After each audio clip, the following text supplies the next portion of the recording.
भगवत गीता अध्याय 2 गीता का सार श्लोका 2.31 स्वधर्मम अपि च अवेच्छिना विकम्पितुम् अर्हसि धर्म्यार्तो हि युद्धात् श्रेयः अन्यतो क्षत्रियस्य न विद्यते।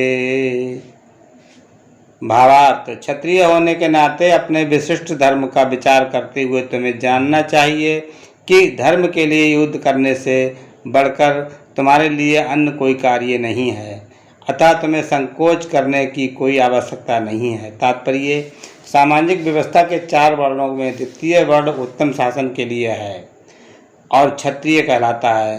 सत्य का अर्थ है चोट खाया हुआ, जो क्षति से रक्षा करे वह क्षत्रिय कहलाता है। त्रायते रक्षा प्रदान करने वाला, क्षत्रियों को वन में आखेट करने का प्रशिक्षण दिया जाता है।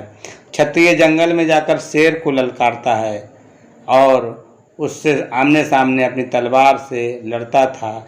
शेर की मृत्यु होने पर उसकी राजसी ढंग से अंत्येष्टि की जाती थी।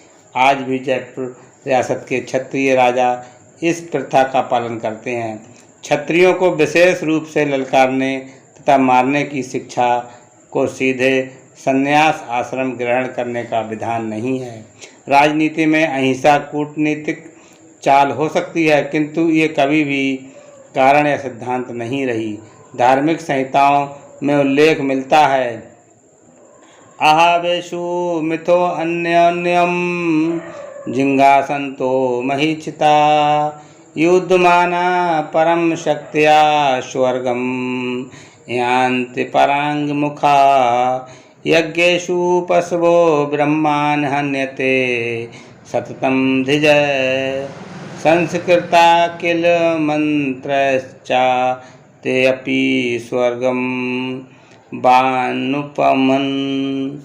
युद्ध में विरोधी ईर्ष्यालु राजा से संघर्ष करते हुए मरने वाले राजा या क्षत्रिय को मृत्यु के अनंतर वे ही उच्च लोक प्राप्त होते हैं, जिनकी प्राप्ति यज्ञाग्नि में मारे गए पशुओं को होती है। अतः धर्म के लिए युद्ध भूमि में वध करना तथा याज्ञिक अग्नि के लिए पशुओं का वध करना हिंसा कार्य नहीं माना जाता, क्योंकि इसमें निहित धर्म के कारण प्रत्येक व्यक्ति को लाभ पहुंचता है और यज्ञ में बलि दिए गए पशु को एक स्वरूप से दूसरे में बिना विकास प्रक्रिया के ही तुरंत मनुष्य का शरीर प्राप्त हो जाता है। इसी तरह युद्ध भूमि में मारे गए क्षत्रिय यज्ञ संपन्न करने वाले ब्राह्मणों को प्राप्त होने वाले स्वर्ग लोक में जाते हैं।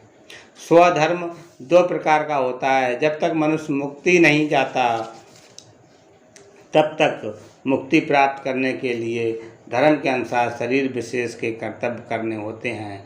जब वह मुक्त हो जाता है तो उसका विशेष कर्तव्य स्वधर्म आध्यात्मिक हो जाता है और देहात्म बुद्धि में नहीं रहता।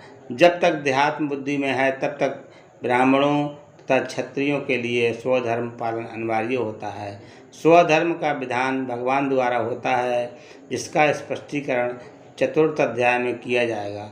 शारीरिक स्तर पर स्वधर्म को वर्णाश्रम धर्म अथवा आध्यात्मिक बोध का प्रथम सोपान कहते हैं। वर्ण आश्रम धर्म अर्थात प्राप्त शरीर को विशिष्ट गुणों पर आधारित स्वधर्म की अवस्था में से मानवीय सभ्यता का प्रारंभ होता है। वर्ण आश्रम धर्म के अनुसार किसी कार्य क्षेत्र में स्वधर्म का निर्वाह करने से जीवन के उच्चतर पद को प्राप्त किया जाता है। हरे कृष्णा।